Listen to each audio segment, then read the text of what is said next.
Puji Tuhan, selamat pagi, selamat jumpa lagi dalam acara doa pagi di hari yang baru. Berterima kasih Tuhan sudah pimpin, Tuhan sudah jaga kita, dan sampai hari ini kita dapat bangun dengan tubuh yang sehat. Kita mau memuliakan Tuhan, menikmati firman Tuhan. Sebelumnya, mari kita berdoa. Bapa yang ada di dalam sorga, kami berterima kasih ya Tuhan, di minggu yang pertama di tahun yang baru ini kami dapat lagi menikmati kehadiran Tuhan, mendengarkan firman Tuhan, merasakan kebaikan dan kemurahan Tuhan. Di hari yang baru ini Tuhan, kami mau siapkan waktu kami untuk merasakan kebaikan dan kemurahan Tuhan. Pimpin kami di dalam acara ini dalam nama Tuhan Yesus Kristus. Haleluya. Amin. Puji Tuhan saudara, tema yang akan saya bacakan pagi hari ini diambil dari kitab Wahyu pasal 3 ayat 11. Di mana Yesus berkata bahwa Dia akan datang segera. Ini adalah perkataan Tuhan Yesus sendiri berupa wahyu kepada jemaat di Philadelphia sebagai pesan bahwa Kristus akan segera datang. Kedatangan Tuhan menunjukkan bahwa Kristus akan datang untuk mengangkat jemaatnya dari dunia ini, untuk membebaskan mereka dari murka yang akan datang. Dicatat dalam 1 Tesalonika 1 ayat yang ke-10. 1 Tesalonika 1 ayat yang ke-10. Saya tidak bacakan, saudara catat dan saudara baca di rumah. Kedatangan Kristus adalah untuk menjemput orang-orang kudus, orang-orang percaya, dan membawa mereka ke rumah Bapa. Tercatat di dalam Injil Yohanes pasal 14 ayat yang ketiga, Yesus berkata, "Dan apabila aku telah pergi ke situ dan telah menyediakan tempat bagimu, aku akan datang kembali dan membawa kamu ke tempatku, supaya di tempat di mana aku berada, kamu pun berada." Puji Tuhan, janji Yesus bukan hanya sekedar janji. Janji Yesus pasti akan digenapi. Oleh sebab itu, kita harus siap sedia. Kita harus tetap setia, harus menjaga iman kita, supaya ketika Yesus datang kembali, kita adalah orang-orang yang berbahagia, yang diangkat bersama-sama dengan Tuhan di angkasa. Jadi sepasti Yesus terangkat ke sorga, demikian juga Ia akan datang kembali untuk menjemput pengikut-pengikutnya yang setia agar tinggal bersama-sama dengan Dia. Yesus berkata dalam Kisah Rasul pasal 1 ayat yang ke-8, Yesus katakan, "Kamu akan menjadi saksiku di Yerusalem dan di seluruh Yudea dan di Samaria dan sampai ke ujung bumi." Sesudah Ia mengatakan demikian, terangkatlah Ia disaksikan oleh mereka, dan awan menutupnya dari pandangan mereka. Ketika mereka sedang menatap ke langit waktu Ia naik, tiba-tiba berdirilah 2 orang yang berpakaian putih dekat mereka dan berkata kepada mereka, "Hai orang-orang Galilea, mengapakah kamu berdiri melihat ke langit?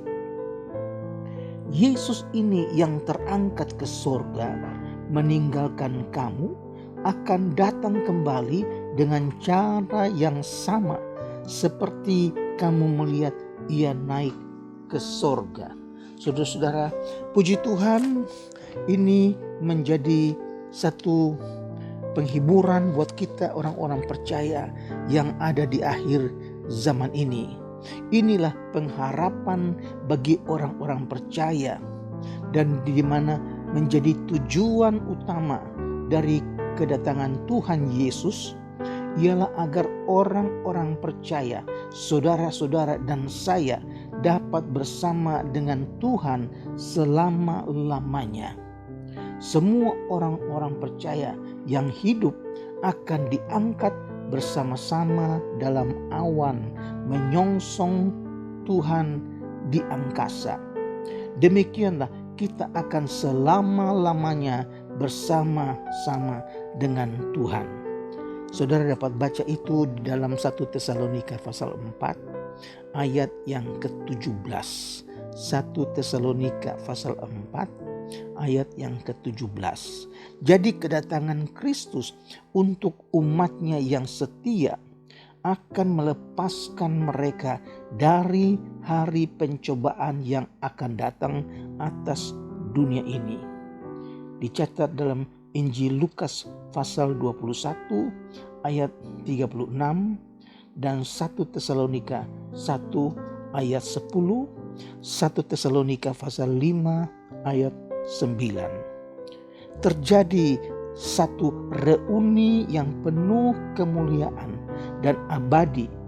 Ini merupakan suatu doktrin yang menghibur kita sebagai pengikut-pengikut Kristus yang rindu bersama-sama dengan Tuhan.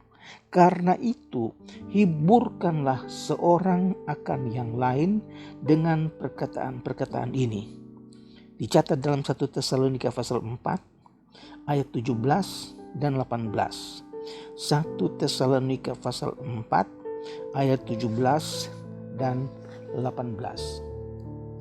Dalam Wahyu pasal 3 ayat yang ke-11, mereka yang luput dari hari pencobaan dan kesengsaraan itu hanya akan terjadi pada mereka yang setia dalam gereja, yang berpegang erat dalam iman kepada Kristus dan firman-Nya. Itu harus dipegang erat, itu harus dijaga, itu harus kita waspada supaya tidak seorang pun dapat mengambil mahkotamu. Itu perkataan Yesus, itu adalah nasihat Tuhan Yesus supaya kita waspada, kita berjaga-jaga supaya jangan sampai mahkota yang sudah Tuhan sediakan itu diambil daripadamu. Saudara, haleluya, Allah sudah sediakan mahkota sebagai upah bagi mereka yang setia. Mahkota sebagai satu tanda kehormatan yang Tuhan berikan kepada orang-orang yang setia, orang-orang yang menjaga iman mereka, mereka yang senantiasa berharap kepada Tuhan. Dan ada juga banyak orang percaya yang akan mundur, mereka yang kehilangan mahkota yang telah Tuhan sediakan kepada mereka karena iman mereka mulai redup. Karena iman percaya mereka mulai hilang. Mengapa? Karena mereka lalai. Mereka tidak menjaga-jaga. Mereka kalah terhadap bisikan-bisikan keinginan-keinginan duniawi. Itu sebabnya Tuhan Yesus berpesan, berpegang erat apa yang ada padamu, yaitu firman Allah, yaitu iman kepada Yesus Kristus, supaya mahkota yang Tuhan sediakan akan tetap menjadi milik kita ketika Yesus datang kembali. Saudara-saudara, jangan lengah, jangan lalai, tetaplah berpegang kepada firman yang murni. Karena sekarang ini banyak firman yang tidak murni, dibawakan oleh orang-orang yang menyesatkan. Oleh sebab itu kita harus dapat membedakan roh yang benar dan roh yang palsu. Puji Tuhan, saudara-saudara, jangan lengah, jangan lalai, pegang penuh pada firman Tuhan. Tetaplah berharap kepada Tuhan Yesus saja. Semoga kita semua akan diangkat pada hari kedatangan Kristus Yesus. Tuhan menyediakan mahkota buat kita sekalian. Kita akan bersama-sama dengan Tuhan untuk selama-lamanya. Haleluya. Amin. Puji Tuhan, saudara-saudara, firman Tuhan yang sederhana pagi hari ini mengingatkan kita, menasihati kita supaya kita tetap setia sampai akhir. Mari kita berdoa. Kami datang kepadamu Tuhan mengucap syukur buat apa yang sudah kami terima dari firman-Mu. Kami percaya bahwa firman-Mu ya dan amin. Apa yang Engkau janjikan itu pasti akan terjadi. Oleh sebab itu Tuhan, kami mengucap syukur hari yang baru kami ada di dalam tangan Tuhan. Engkau yang akan memimpin, Engkau yang akan menuntun jalan hidup kami sepanjang hari ini. Hamba-Mu berdoa buat mereka yang sedang sakit, mereka yang dalam keadaan kelemahan tubuh. Tuhan, kiranya kuasa-Mu, Tuhan sembuhkan mereka di dalam nama Yesus Kristus. Biar mereka dipulihkan, mereka disembuhkan. Tuhan Yesus yang dipuji dan dibesarkan. Hamba-Mu berdoa buat keluarga-keluarga. Tuhan berkati rumah tangga Kristen. Mata pencaharian mereka, damai sejahtera dalam rumah tangga mereka. Tuhan curahkan, limpahkan dalam rumah tangga mereka. Pekerjaan Tuhan berkati, dan mereka yang sedang dalam keadaan kelemahan Tuhan, kuatkan, firman-Mu berkuasa. Terima kasih Tuhan Yesus, kami berdoa buat mereka yang masih belum bekerja, mereka yang sedang menunggu panggilan dari perusahaan-perusahaan. Kami berdoa dalam nama Yesus, Tuhan buka jalan, biar mereka diberkati dengan pekerjaan yang baru. Terpujilah nama-Mu Tuhan. Kami serahkan hari yang baru ini ke dalam tangan Tuhan, dan kami percaya Tuhan berkati kami di dalam nama Tuhan Yesus Kristus. Haleluya. Amin.